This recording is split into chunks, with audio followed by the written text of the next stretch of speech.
Kalau Eiichiro Oda udah mulai ngulik story arc baru, yang langsung jadi sorotan fans tuh pasti buah iblis yang baru juga. Soalnya cara paling gampang bikin karakter jadi OP ya makan buah itu. Story arc Elbaf juga kagak beda. Ceritanya fokus ke negeri para raksasa yang katanya sih negara terkuat di dunia One Piece. Jadi wajar aja kalau Oda pengen ngenalin buah iblis yang kekuatannya gila-gilaan. Cuma ya berhubung di waktu gua bikin video, Elbaf belum selesai, jadi belum semua buah iblis yang gua masukin daftar. Bisa aja kan nanti si Dragon datang ke Elbaf, terus nunjukin buah iblisnya. So, ini dia buah iblis terkuat yang muncul di Elbaf sejauh ini. Nomor 1 ada Ryuryunomi model Kirin. Buah iblis ini termasuk tipe Zoan hewan mitologi yang langka banget, setara sama buah si Marco ataupun si Kaido. Nah, buah ini dimakan sama Rimoshifu Killingham, salah satu dari anggota Godsnake. Dan kayaknya sih karena si Killingham udah lama banget pakai buah ini, makanya sekarang kekuatannya udah masuk tahap awakening. Bahkan di sepanjang cerita, wujudnya pakai mode hybrid mulu. Buah ini ngasih 2 kekuatan ke si Killingham. Pertama, doi bisa bikin orang tidur. Kedua, bisa ngewujudin mimpi orang yang lagi tidur itu ke dunia nyata. Kombinasi 2 kekuatan ini bikin Elbaf porak-poranda gara-gara ulahnya. Sampai sekarang belum ada yang bisa ngelawan kekuatan si Killingham. Dan kayaknya sih bakal susah banget buat di counter. Apalagi monster yang dipanggil dari mimpi orang-orang tuh kuatnya bukan main.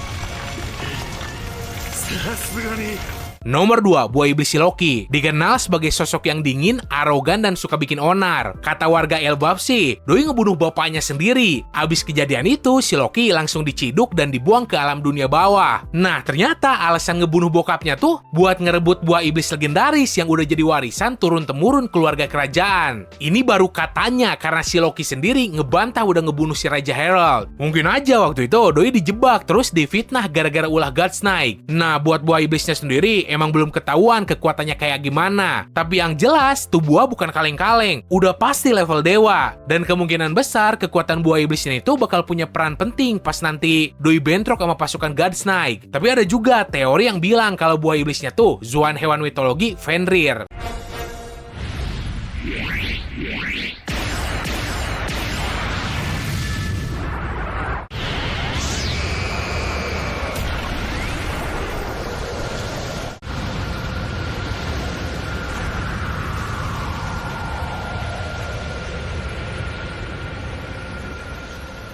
Nomor 3, Iba Ibanomi. Buah iblis kepunyanya si Shepherd Summers ini termasuk salah satu yang paling mematikan di dunia One Piece. Tipenya paramesia, tapi efeknya brutal banget. Buah ini bikin si Summers bisa ngemunculin sulur berduri yang kagak kelihatan mata. Terus bisa ngebelit apa aja, benda ataupun manusia. Karena kagak kelihatan, orang-orang sering kagak sadar udah kena durinya. Begitu kena, langsung ngerasain sakit tajam yang nyiksa banget. Kata si Summers sih, kalau ada ikatan emosional yang dalam antara 2 orang yang diikat duri itu sama orang yang nyentuhnya, rasa sakit dari duri itu bisa langsung bikin nyawa melayang. Si Summers juga pernah pakai buah ini buat tarung langsung sama si Saul dan bikin tuh raksasa babak belur.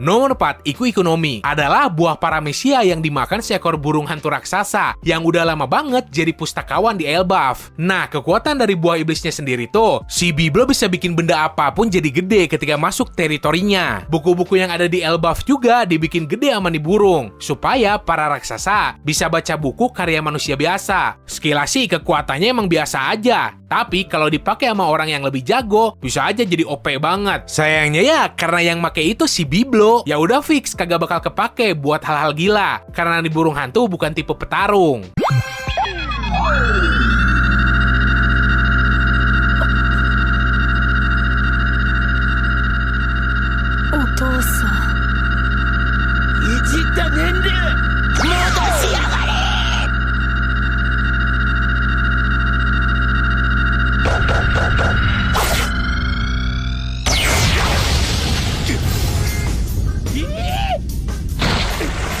Nomor 5, Aro Aronomi. Buah iblis ini dimakan salah satu anggota Guards Night juga bernama Gunko. Ini orang lah yang pertama datang ke Elbaf bareng si Shamrock buat nyulik anak-anak. Sama kayak anggota Guards Night lainnya, si Gunko juga ngerasa dirinya di atas manusia biasa. Sampai-sampai maksa orang-orang buat manggil dirinya Tuhan. Aro Aronomi sendiri adalah buah iblis tipe paramesia yang bikin si Gunko bisa nyiptain panah-panah vektor. Kegunaannya banyak banget. Pertama, Doi bisa ngarahin ulang serangan musuh. Jadi nyerang Doi itu susah banget. Terus Doi juga bisa ningkatin kekuatan serangannya sendiri. Karena itulah si Gunko bisa ngelibas para raksasa Elbaf dengan gampang. Nih cewek bahkan bisa ngelilitin panahnya ke badan orang dan ngelontarin mereka kayak roket. Nah yang unik nih cewek tuh fans beratnya si Brock pas dulu masih konser sebagai Soul King.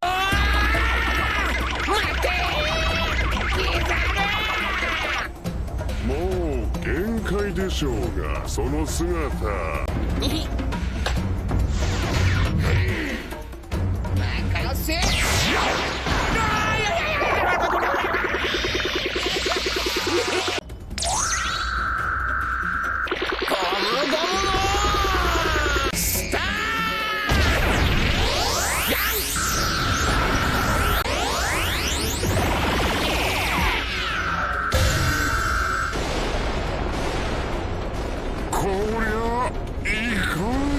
Nomor 6, Inu Inu Nomi model Cerberus. Yang ini juga masuk buah iblis paling langka karena kategorinya buah zoan hewan mitologi. Pemiliknya adalah Vigarland Shamrock alias saudara kembarnya si Shanks. Sekaligus orang yang jadi ketua para Guards Night setelah dipromosiin setelah si Garling naik pangkat jadi Gorosei. Nah, walaupun sedara sama si Shanks, sifat mereka berbanding terbalik banget. Mungkin karena lingkungan mereka dibesarin juga beda. Berhubung dari Orok, si Shanks udah diurus sama bajak laut Roger. Nah, uniknya buah iblis ini kagak dimakan sama si Shamrock, melainkan pedangnya yang makan. Pedang itu bisa berubah jadi Cerberus, makhluk mitologi dari Yunani, yaitu anjing yang punya kepala 3 dan jadi penjaga gerbang neraka. Pedangnya berubah sesuai perintah si Shamrock dan kekuatannya gila banget, bahkan sampai bisa ngelukain si Loki.